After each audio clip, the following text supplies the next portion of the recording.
जैसे बाजारों में दुकानदार अपने प्रोडक्ट की गारंटी देते हैं, वैसे ही अब लोकसभा चुनाव में नेता अपनी गारंटी दे रहे हैं। लेकिन भैया ये सवाल है कि वो कोई सामान नहीं बेच रहे हैं। अगर वो कुछ बेच रहे हैं तो वो है वादों की गारंटी। जनता को गारंटी दे रहे हैं कि पहले इस्तेमाल करे फिर विश्वास करे। हमारे कुछ कहने से पहले आप ये सुनिए कि आखिरकार किस चीज की गारंटी कांग्रेस दे रहा है। तो ऐसे तमाम लोगों को हम लोग गारंटी देने के लिए जो आदरणीय राहुल गांधी जी ने गारंटी दी है वो उसका कार्ड आज जारी करना है। आदरणीय हम जो हमारी 5 गारंटी है और जो हम कहते हैं कि हाथ बदलेगा हालात, उस पर अपनी बात को रखेंगे। जो 5 गारंटी के अंतर्गत 25 बातें हैं वह आपको सभी लोगों को दी जाएगी।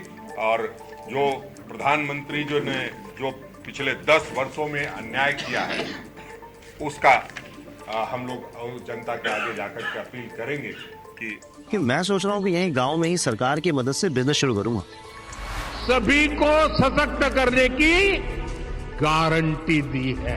आप स्क्रीन पर देखिए, आज कांग्रेस कार्यालय में कांग्रेस के प्रदेश अध्यक्ष राजेश ठाकुर ने गारंटी कार्ड लॉन्च किया।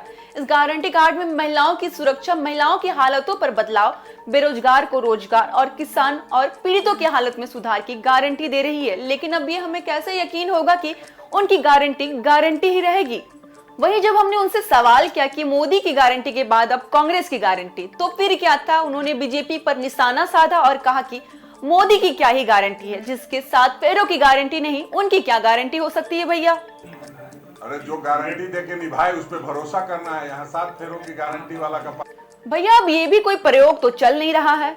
हमें तो ये भी नहीं समझ आ रहा है कि लोकसभा चुनाव है या फिर कोई बाजारों में बेची जा रही सामान।